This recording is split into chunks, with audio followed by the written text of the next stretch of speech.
किसी भी अष्टमी तिथि को 12 महीने में शुक्ल पक्ष कृष्ण पक्ष की अष्टमी तिथि पड़ती है। यदि किसी भी अष्टमी तिथि को अगर किसी ने नियम बनाया 5 अष्टमी का, 8 अष्टमी का, 7 अष्टमी का, एक कनेर का पुष्प शिवजी के शिवलिंग को समर्पित करना, अशोक सुंदरी के स्पर्श करना, और जो जलाधारी होती है, जैसे ये शिवलिंग है, ये जलाधारी है, तो पहले शिवलिंग पर स्पर्श, फिर अशोक सुंदरी का स्पर्श, फिर जलाधारी पर कनेर का पुष्प शिव जी की ओर मुख कर कर, अर्थात जैसे मानो ये कनेर का पुष्प है, तो ऐसा शिवलिंग का स्पर्श करते हुए जलाधारी पर जो समर्पित करता है, भगवान शंकर उसके मन की कामना को पूर्ण जरूर करते हैं। एक कनेर का पुष्प। आपके घर में छोटा सा शिवलिंग विराजमान, निवेदन है जहां पर भी शिवलिंग आपके घर में विराजमान है, अगर छोटी सी कटोरी में एक बेलपत्र को आप नीचे रखिए, छोटी सी कटोरी उस बेलपत्र के ऊपर रखकर उसमें थोड़ा सा मधु, शहद, शंकर भगवान की साक्षी में शिव जी के सामने अगर शुक्रवार की शुक्रवार रखना प्रारंभ कर दो, धीरे धीरे संपदा की वृद्धि अपने आप होना प्रारंभ हो। किसी भी अष्टमी पर एक बेलपत्र, 3 शमी पत्र, आप कभी दिल से, कभी मौका मिले हृदय से अशोक सुंदरी वाली जगह का स्पर्श कर कर भगवान शंकर के शिवलिंग पर एक बार समर्पित कर कर देखना, और दूसरे वर्ष इंतजार करना कि तुम अष्टमी के दिन बाबा को शमी पत्र बेलपत्र दिया था, क्या बाबा ने तेरे घर में धन और वैभव दिया कि नहीं दिया। जो स्थिति में गाड़ी चल रही थी, वो स्थिति की गाड़ी तेरी पार हुई कि ना।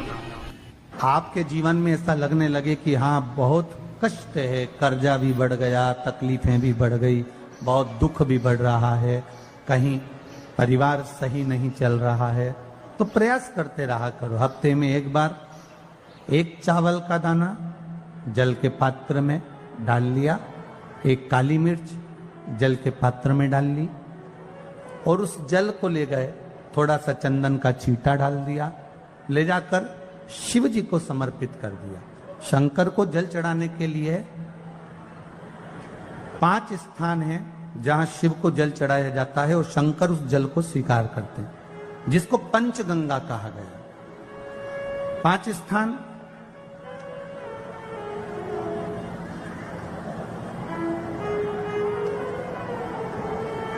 अच्छे से समझ लीजिएगा, जब भी शिव मंदिर में जाएं तो ये 5 स्थान शिव को जल चढ़ाने के लिए ये रखा है। शिवलिंग, गोल जलाधारी, ये चरण जहां से पानी नीचे की ओर जाता है। शंकर भगवान के 13 बच्चे हैं, 13 की 13 बच्चे, शिव जी का संपूर्ण परिवार, 33 कोटि देवता, 64 योगनियां, सब शिवलिंग के आसपास में।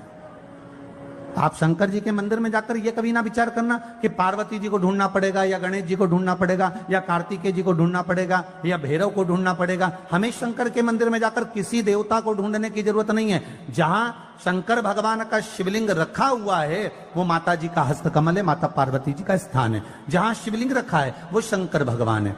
जहां जलाधारी है, उस जलाधारी के पास में जहां पानी बहता है, बीच में अशोक सुंदरी का स्थान है। जहां से पानी बह रहा है उसका राइट भाग, वहां गणेश जी का स्थान है, लेफ्ट भाग कार्तिकेय जी का स्थान है। शंकर भगवान के ऊपर जो जल गिर रहा है वो शंकर भगवान की 5 लड़कियां, जया, विषहरा, शामलीबारी, दौतली, देव, ये शंकर जी की 5 बेटियां ऊपर हैं। जहां से पानी बहकर उस निकासी से, जहां नाली बनी रहती है, पानी जहां से निकलकर बाहर मंदिर के जा रहा है, वो 33 कोटि देवताओं का स्थान है। इसलिए सारे मंदिरों की परिक्रमा हो सकती है, पर शंकर जी के मंदिर की परिक्रमा नहीं करते, क्योंकि वो जल जो जा रहा है वो 33 कोटि देवताओं का स्थान है, उसको हम लांग नहीं सकते। वो स्थान जल चढ़ाते समय आप इसका स्मरण रखें। पानी का जब पात्र लेकर जाते हैं मंदिर के अंदर, सबसे पहले शिव जी का जो जलाधारी है उसमें राइट भाग पर अपनी मनोकामना कर कर जल चढ़ाएं, फिर लेफ्ट भाग में चढ़ाएं रोग मुक्ति के लिए, अशोक सुंदरी की जगह पर चढ़ाएं, ये तीसरा स्थान। चौथा स्थान माता पार्वती जी का जो कटी भाग है जहां पर शिवलिंग रखा हुआ है उस भाग पर जल चढ़ाएं। चौथा भाग, पांचवा भाग शंकर जी के ऊपर चढ़ाएं। ये 5 जगह पर जल क्रम वाइज चढ़ाएं। आप लोग जाते हो डायरेक्ट जाकर शंकर जी पे जल उंडेल करा जाते हो, सीधे गए और शिव जी पे जाकर आपने जल चढ़ा दिया। हमारे यहां शास्त्र कहता है जैसे अपन देवताओं की पूजन करते हैं तो पंडित जी सबसे पहले पूजन किसकी कराते हैं? जम के बोलो जरा, गणेश जी की। गणेश जी के बाद पूजन कराते कराते कराते कराते कराते कराते आगे के सारे देवता कराते कराते कराते कराते फिर जन पर पहुंचते हैं। आप डायरेक्ट मूल पूजन कराते कराते कराते कराते कराते कराते आगे के सारे देवता कराते कराते कराते कराते फिर मूल पूजन पर पहुंचते हैं। आप डायरेक्ट मूल पूजन पे पहुंच जाते हो। और सरल भाषा में समझ लो, जितनी सरल भाषा में समझोगे ना उतना अपने जीवन में उतर जाएगा। इस छत के ऊपर आपको चढ़ना है, निशानी रखी है,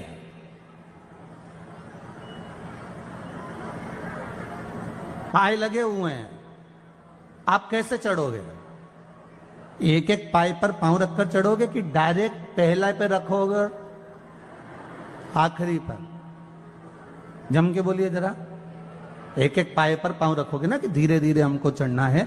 उसी तरह शिव मंदिर में पहुंचने के बाद पहला गणेश स्थान, कार्तिकेय स्थान, अशोक सुंदरी का स्थान। अशोक सुंदरी के स्थान पर जल क्यों चढ़ाया जाता है? क्योंकि भगवान शंकर की सबसे छोटी लड़की जो है वो अशोक सुंदरी है। और ये जो छोटी लड़की है अशोक सुंदरी, ये नारी को अखंड सौभाग्यता का वर प्रदान करती है। कौन सी नारी को? किस नारी को अखंड सौभाग्यता देती है? तो महाराज शास्त्र कहता है जिस नारी के भाग्य में लिखा होता है कि इसको वैधव्य होना है, इसके पति को समाप्त होना है, अगर वो नारी अशोक सुंदरी वाली जगह पर जल चढ़ा देती है तो पति पर अगर काल भी मंडरा रहा होता है तो मां अशोक सुंदरी महाकाल से कहकर काल को टाल देती है। वो अशोक सुंदरी का स्थान, वो माता अशोक सुंदरी का स्थान।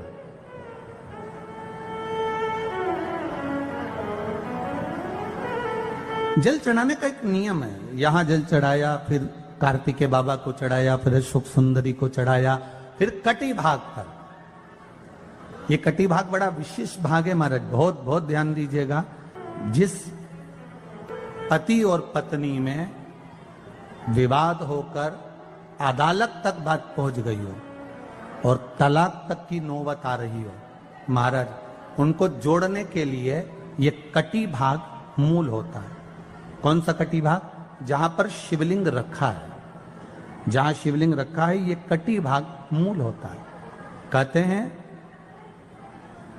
5 सोमवार, लिंग पुराण वर्णन कर रही, 5 सोमवार कटी भाग पर जहां शिवलिंग रखा हुआ है 3 उंगली में मक्खन लेकर कटी भाग पर मात्र फेर देने पर और उस पर 7 जगह चंदन लगा देने पर पति और पत्नी का संबंध कभी समाप्त नहीं हो सकता, वो जुड़कर ही रहेगा, प्रेम बढ़कर ही रहेगा। कटी भाग का बड़ा बड़ा महत्व है महाराज। शिवलिंग के कटी भाग पर स्वयं मां जगतजननी जगदम्बा अपने हस्त कमल पर भगवान शिव को झेली हुई। महापुराण की कथा कहती है, भगवान शंकर का चरित्र कथा है कि जिस बच्चे को, जिस मनुष्य को, जिस स्त्री को, जिस कन्या को, जिस बेटे को, बेटी को, बुजुर्ग को, महिला को, पशु को, पक्षी को, जानवर को, जलचर को, थलचर को, किसी को भी अगर शंकर जी की पूजन करना नहीं आए, आड़ी टेढ़ी भी कर देगा तो भी शंकर भगवान उसको स्वीकार कर लेंगे और शंकर उसको वर प्रदान करेंगे। शिव उसकी पूजन को स्वीकार कर लेते, शंकर भगवान उसकी पूजन को स्वीकार करते।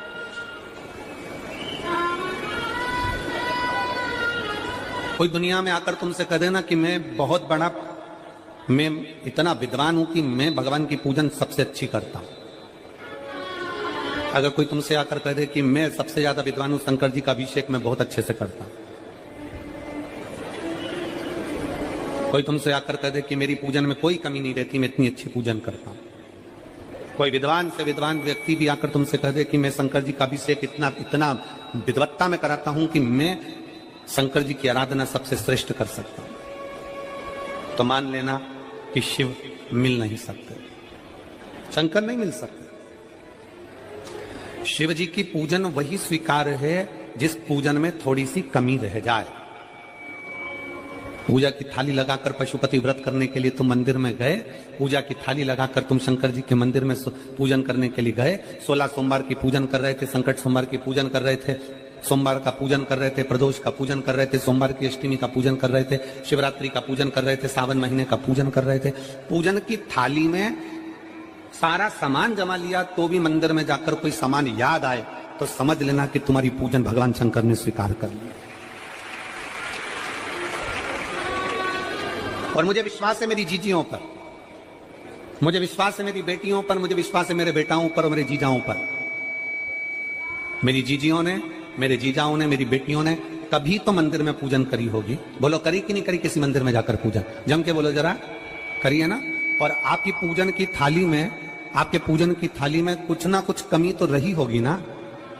कभी माचिस रह गई, कभी दिया रह गया, कभी अगरबत्ती रह गई, कभी कंकु लाए थे कंकु रह गया, कभी चंदन रह गया, कभी कोई जनेऊ रह गया, कभी सुपारी रह गई, कभी कोई प्रसाद रह गया।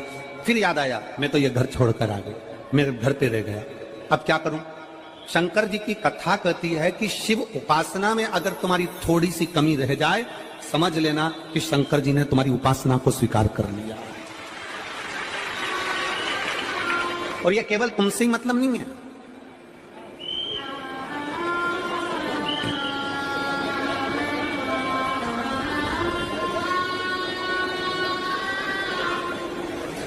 केवल आपसे मतलब नहीं है कि आप ही, आपकी पूजन में ही उपासना में कमी रह जाए।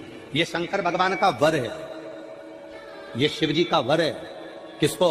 भगवान नारायण को। जिस समय पर नारायण ने संकल्प लिया था कि सावन के महीने में 108 कमल के पुष्प रोज समर्पित करूंगा, सुनिए कथा सबने, 108 कमल के पुष्प भगवान नारायण ने संकल्प लिया कि मैं भगवान को रोज दूंगा। रोज 108 कमल के पुष्प मंगवाते देते। सावन का आखिरी दिन था, सावन का आखिरी दिन, और सावन के आखिरी दिन भगवान नारायण 108 कमल के पुष्प लेकर भगवान को चढ़ाने के लिए जैसे ही बैठते से ही, जैसे ही चढ़ाने के लिए बैठे, वैसे ही एक कमल का पुष्प कम रह गया। लक्ष्मी जी से कहा जाओ जल्दी से कमल का पुष्प लाओ। लक्ष्मी जी कमल का पुष्प ढूंढती रही, नहीं मिला। सब दूर देखा, सारी जगत में देखा, पर कमल का पुष्प लक्ष्मी जी को नहीं मिला। लक्ष्मी जी को कमल का पुष्प नहीं मिला। आखिरी में पूजन की थाली में कमल का एक पुष्प कम रह गया। भगवान नारायण ने अपना आंख निकालकर भगवान शंकर को समर्पित कर दिया। क्या निकालकर समर्पित करी? अपनी एक आंख। और जब भगवान ने अपनी एक आंख निकालकर भगवान को समर्पित करी, उस दिन का नियम है आज तक अगर पूजन की थाली में कोई कमी रह जाती है, पूजन में कोई कमी रह जाती है, तो एक आंख, आंख मतलब आखा चावल, आखा चावल जानते हो आप लोग? जम के बोलो जरा, आखा मतलब पूरा। हम आंख तो भगवान को नहीं दे पा रहे इस संसार सागर में, कलिकाल में। एक आंख के बराबर आखा चावल, एक आखा चावल पूरी पूजन होने के बाद शंकर जी को समर्पित कर दो। शिव भगवान नारायण की आंख के बराबर उसको स्वीकार कर लेते, भगवान शिव उसको स्वीकार कर लेते, शंकर भगवान उसको स्वीकार कर लेते, शिव उसको स्वीकार कर लेते। भगवान नारायण ने एक आंख भगवान शंकर को दे दी। शंकर भगवान ने अपना सुदर्शन चक्र भगवान विष्णु को दे दिया। भगवान शंकर त्रिनेत्रधारी हो गए और भगवान नारायण सुदर्शन चक्रधारी हो गए। सुदर्शन चक्रधारी, सुदर्शन चक्रधारी। 108 कमल के पुष्प में से एक पुष्प अगर छुपाने वाला कोई था तो वो देवाधिदेव महादेव थे। शंकर भगवान ने कहा भगवान विष्णु से, हे नारायण, आपके कमल के पुष्प को, एक पुष्प को मैंने छुपाया था। आज मैं वर देता हूं, जो शिव की आराधना करेगा, जो शंकर की आराधना में बैठेगा, उसकी पूजा की थाली में जान करके नहीं तो तुम घर पे कोई सामान जान करके छोड़ जाओ, जान करके नहीं, लेकर सब जाना। पूरी पूजन की थाली में अगर कोई कमी रह जाती है, शिव कहते हैं उसकी पूजन को मैं स्वीकार कर लेता हूं, उसकी पूजन को मैं स्वीकार कर। जान करके कोई कार्य नहीं करना है अपने को। नहीं तो तुमने सोचा कि पूजा की थाली में सब कुछ रख लूं, एक सामान घर पे छोड़ दूं। सीवर वाला महाराज जी बोला है, ऐसा काम नहीं करना। कई लोग जान कर जब घर से निकलते हैं तो कोई शुभ शकुन करना रहता है तो जान करके शुभ शकुन करते हैं। गाय को घेर के लेकर आएंगे, बछड़े को घेर कर लेके आएंगे कि आज ये जा रहे हैं तो इनके सामने से दूध पीती हुई बछड़ा और गाय निकलेगी तो शुभ शकुन होगा। अब वो तो अनायास कोई शुभ शकुन हो जाए, अचानक से कलश लेकर कोई स्त्री निकल जाए। जब हम नेपाल में कथा करने के लिए गए तो वहां पर पान वाले ने पत्र लिखा, और शायद नेपाल की कथा में वो पत्र आप लोगों ने सुना भी होगा। उस दुकान वाले ने अपने पत्र में लिखा कि गुरुजी